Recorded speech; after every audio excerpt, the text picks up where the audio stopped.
Hello everyone, welcome to Students Point. So on the request of many of the aspirants, in this video we are going to see demo of monthly current affairs test series which I am going to organize from this month only, that is from the month of July. In this video, for just a trial, I have taken a few questions from selected topics.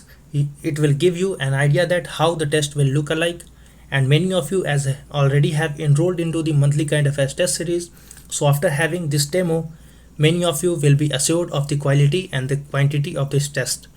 That is why I have taken few questions along with answers and explanations of each questions, and based on that I will also take some questions which were asked in previous year examinations.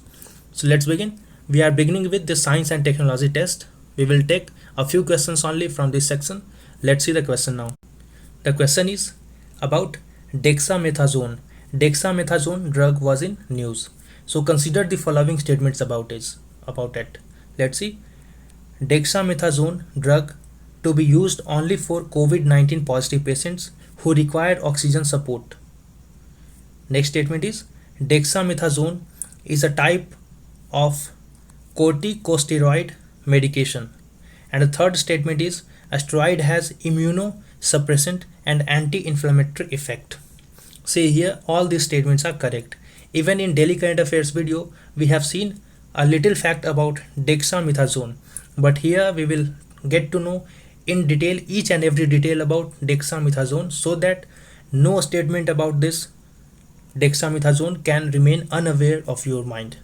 So here all of these three statements are correct as it is a drug which will be used only for those patients of COVID-19 who will require oxygen support, and it is a type of corticosteroid medication, and it has immunosuppressant and anti-inflammatory effects. So here C is the right answer.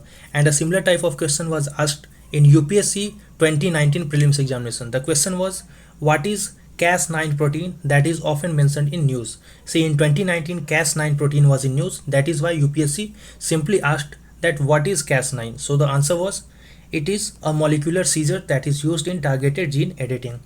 If you have been following the daily current affairs, we have seen and discussed about CRISPR-Cas9 technology many times.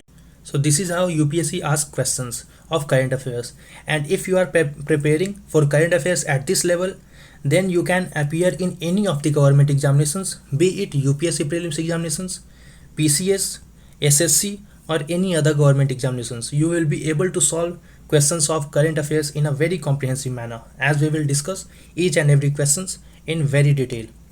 So you can imagine the level of questions that this technology was in use in 2019, so they asked a question on this. Similarly, this dexamethasone is in news for this year, they may ask a question on this. Likewise, we will see details of this dexamethasone. See, recently Union Ministry of Health and Family Welfare has released an updated clinical management protocol under which dexamethasone was advised as an alternative to methylprednisolone. And the United Kingdom's University of Oxford has published its report on dexamethasone, which said that this drug has reduced mortality in COVID-19 patients who had severe respiratory complications, and the drug has reduced death among ventilated patients by at least 1/3. And this dexamethasone is a type of corticosteroid medication. It is being used for the treatment of wide range of conditions such as eye pain, eye surgery and others. So here this statement is also very important. They may ask you this in the form of a statement or directly a question. So the topic, every time I say that the topic of current affairs remains same for each and every examinations. However, only the pattern of questions changes for different examinations. For UPSC examination, you need to know each and every details of a topic. For PCS, you need to know at least more than just factual questions or factual data. You need to be aware of the concept at least, but below the level of UPSC. For other examinations like SSC, railways, you need to just be aware of that topic, that what it is and why it was in news, so that a simple questions on that topic can be easily solved. So we are going to see and discuss each and every topic in thorough and detailed manner, so that even if you wish to get, even if you are preparing for UPSC, let's say, but in future you plan to appear in your PCS examinations of your state as well, So you will be in a position that you can easily be able to appear in that PCS examination as well, because the portion of general studies, which includes polity, history, geography, economy, remains same almost for every examinations. However, question of current affairs, only the pattern changes.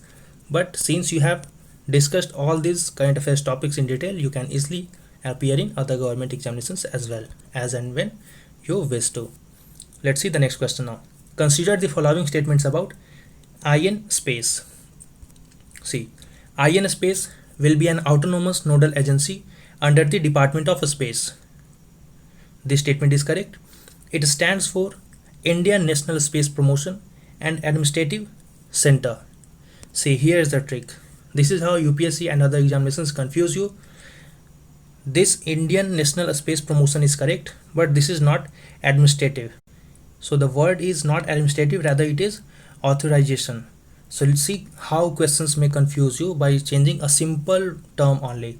That is why I repeatedly say you that you need to train yourself and your mind to the level that you can track even a minute change in the question pattern, so that you can easily mark that statement whether it is correct or incorrect, and do not fall into the trap of examiner's trick, because they tend to change a simple word or simple letter in the statement so that you may easily get confused. But you can reach to that perfection only when you will train your mind with as many questions as possible. And it will act as an interface between ISRO and private parties. This statement is also correct. So here first and third is correct. So C is the right answer. So in PDF you will get the answer as well. That answer is C. And Government of India has recently announced the creation of a new Indian National Space Promotion and Authorization Center, in short called as IN Space.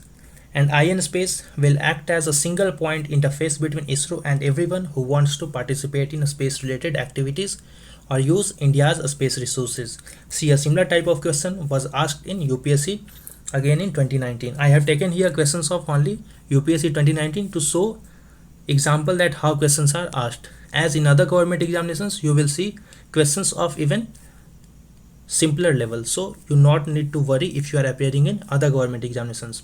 All these current affairs will easily cover your other or portions of other government examinations as well. For trial basis, I have taken here only the UPSC questions. Let's see. With reference to IRNSS, which is Indian Regional Navigation Satellite, consider the following statements. So IRNSS was in news in 2019, that is why they asked a question on it. Similarly, IN Space is in news this year, so you can expect one question from that. So IRNSS has 3 satellites in geostationary and 4 satellites in geosynchronous orbit. See, this statement is correct. It has group of 7 satellites, 3 of which are placed in geostationary and 4 of which are placed in geosynchronous. What are these geostationary, geosynchronous? We will see everything in detail in the explanations of test series.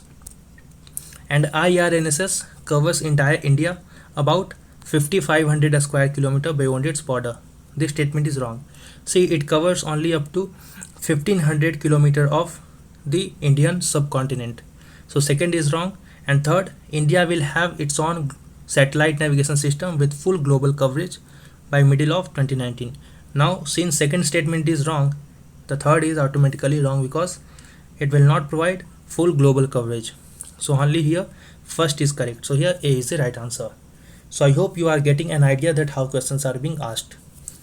For more details, let's see. New Space India Limited has also been in news. It is a central public sector enterprise of Government of India. It was established in the year of 2019 under the administrative control of Department of Space, and New Space India Limited is headquartered in Bengaluru, and it is the commercial arm of ISRO. So here all of these statements are very important. You have to keep this in mind so that in examination, if they ask this in statement form, you can easily solve that. Now here I have taken a few questions of environment. Let's see. Consider the following statements about Schizothorax sicucirumensis fish. Let's see.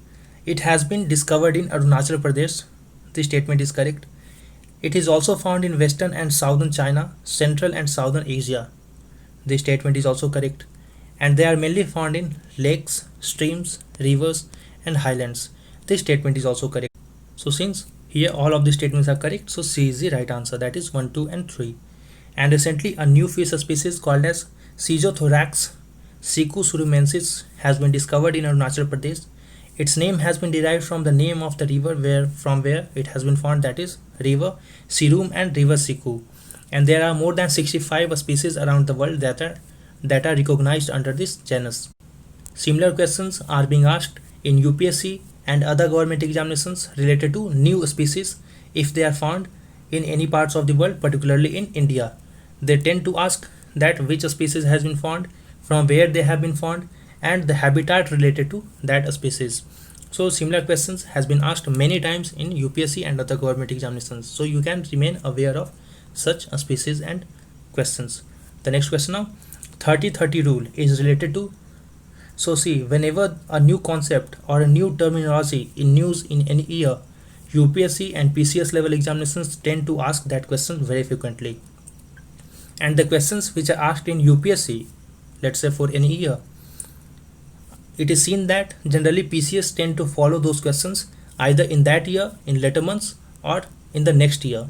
So every questions of UPSC is also important because they tend to repeat those questions in other PCS level examinations. A question asked in one PCS, let's say a state of Telangana, have asked a question of 30-30 rule. Then that question has become relevant for other PCS examinations as well. They will also ask such questions in their own PCS in later months. That is why we have to see previous year's questions as well. So here the question is 30-30 rule is related to, so it has been related to lightning threats. Since we have seen that more than 80 people have been died because of lightning issues in Bihar recently. So here C is the right answer. And 30-30 rule was in news. World Meteorological Organization reiterated the dangers of lightning. The official advice from the agency is to follow the 30-30 rule. What is it? If the time between the flash and the thunder is less than 30 seconds, stay inside and wait for 30 minutes after the last observed flash to resume outdoor activities. So 30-30 rule provides us a safety guidelines that how we may protect us from lightning. If the time between flash and the thunder is less than 30 seconds, then it must be considered to be dangerous, and in that case you must stay inside your home for 30 minutes after the last observed flash to resume the outdoor activities. And the longest single lightning flash stretched more than 700 km was reported in the country of Brazil, while the longest duration in terms of time was reported in Argentina, that was for more than 16 seconds. Now we will have a few questions from polity. Let's see. Consider the following statements about Central Administrative Tribunal. The appointment of members in Central Administrative Tribunal is made on the basis of recommendations of high-powered selection committee chaired by Prime Minister. So this statement is wrong. Though it is appointed on the recommendation of high-powered selection committee, but the committee is not chaired by Prime Minister, rather by a sitting Supreme Court judge. The Central Administrative Tribunal is bound by procedures laid down in Civil Procedure Code of 1908. Is this statement correct or not? So this statement is wrong because it is not bound. It is not bound by the procedures laid down in Civil Procedure Code, rather it is bound and it follows the natural principle or principles of natural justice. So here both of the statements are incorrect, so D is the right answer. And CAT is multi-member body consisting of a chairman and members. Members have been given the status of judges of High Court, and CAT was set up in the year of 1985 under Article 323A of the Constitution.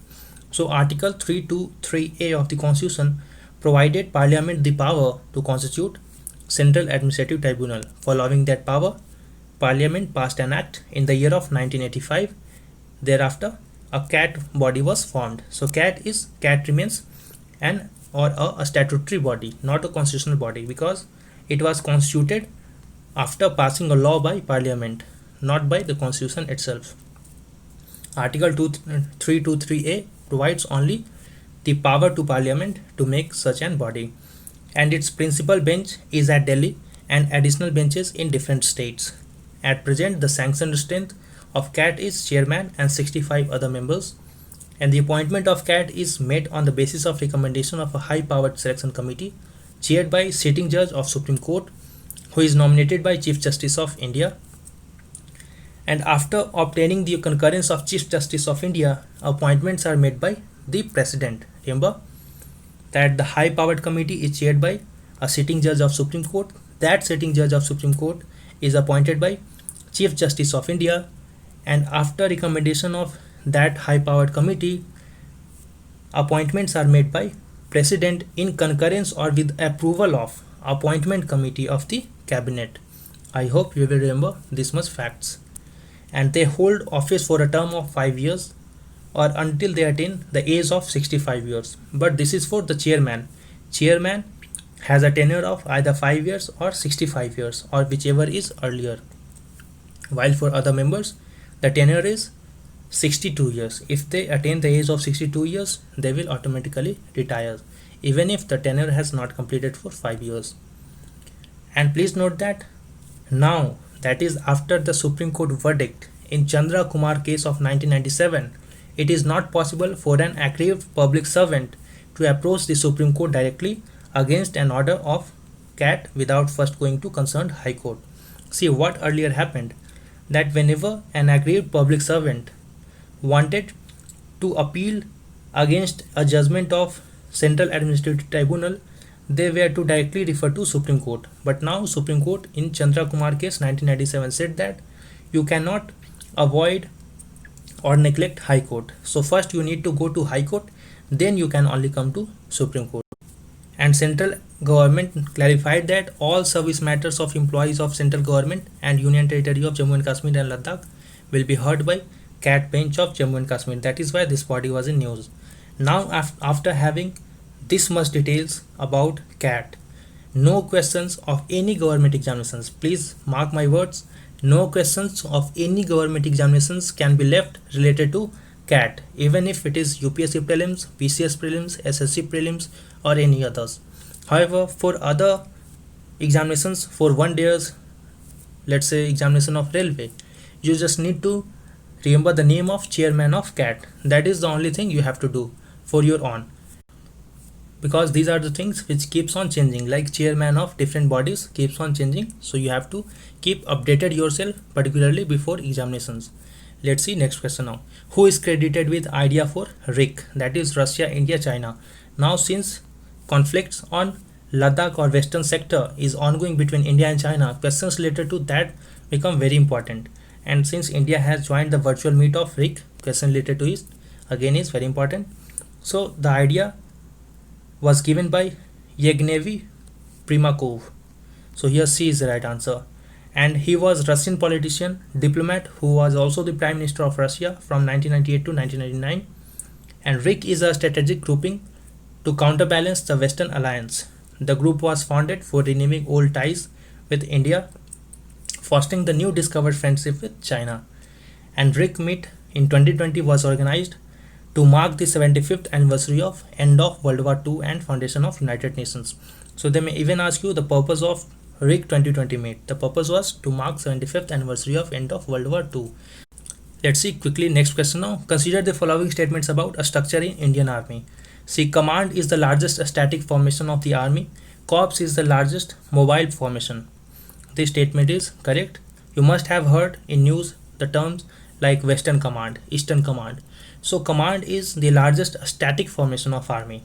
It remains at one place and here many troops lives in that command. While corps is the largest mobile formation.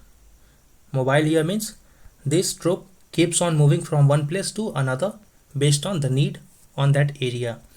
We are seeing the structure of Indian Army as 20 soldiers of Indian Army was killed in the border during the conflict between India and China troops. So this question is important here. Each corps has about 3 brigades and brigades are the smallest battle formation in the Indian Army. This statement is also correct. So the largest static formation is command. Largest mobile formation of Indian Army is corps, while corps has 3 brigades and brigades are the smallest battle formation. So anywhere if Indian Army is going for battle, a brigade will be sent there. So here all of the statements are correct. So C is the right answer. and each brigade has 3 to 4 battalions, while each battalion is commanded by a colonel, and each battalion has 800 to 900 soldiers. We will see more details in the test series, but here for now, for trial and demo, you can understand the level of questions and explanation. Now let's see a few questions from history and culture test. Toda tribe, an ethnic group, lives in. So Toda tribe lives in the state of Tamil Nadu. So here C is the right answer. It not live in Odisha. It does not live in Chhattisgarh. It does not live in MP. It lives in Tamil Nadu. So here C is the right answer. And Todas are Dravidian ethnic group who live in Nilgiri mountain of Tamil Nadu. The Toda traditionally live in settlements called as Mund, consisting of 3 to 7 small thatched houses constructed in the shape of half barrels. And fraternal polyandry in traditional Toda society was very common. What is fraternal polyandry? See, a woman had multiple husbands and those husbands were brothers. So a woman had to marry all the brothers of a family. However, this practice has now been totally abandoned. The Toda lands are now a part of Nilgiri Biosphere Reserve, which is also a UNESCO World Heritage Site. I have taken more questions, but video duration is getting longer. So I think this much questions is sufficient for you to have a knowledge and idea and clearance about the quality and the quantity of the test which you are going to get. Utilize this opportunity to the optimum level and prepare yourself for the victory day. On the victory day, that is on the examination day, you will realize and remember these days when you will be solving this much questions which will prepare your mind to go through any tricky questions. You will be easily in a position to solve all those questions compared to those who have not taken these tests. Let's see the plans. The first plan is for 1 month, which will cost rupees 79 only, while the second plan is for 3 months, which will cost rupees 219 only. The third plan is for 6 months, which will cost 420 only. If you compare these plans, the third plan will save you a bit if you compare it with first and two or second plan. If you are getting enrolled into second plan, it will also save you some money from the first subscription plan. And once enrolled, you will be eligible to enroll or to get all the test series as well as the explanation and how to subscribe to either of the plan. I will share the link in the comment section as well as in the description box. Tap on that link and subscribe on the test series based on your own choice. There, while subscribing, you will get an option to share your email IDs and your number. So I appeal to everyone, share your valid email IDs so that I may communicate with you in the future. And that email IDs must be belonging to you and with you so that I may send you mail of soft copy of all the materials as well as any important message and updates related to any test series. So do subscribe with either of the plan of your own choice as quickly as possible because there are limitation of seats. I cannot enroll everyone because of lack and constraints of time with me. So don't miss this golden opportunity. So here is the end of video. Subscribe and press this bell icon and thanks for watching.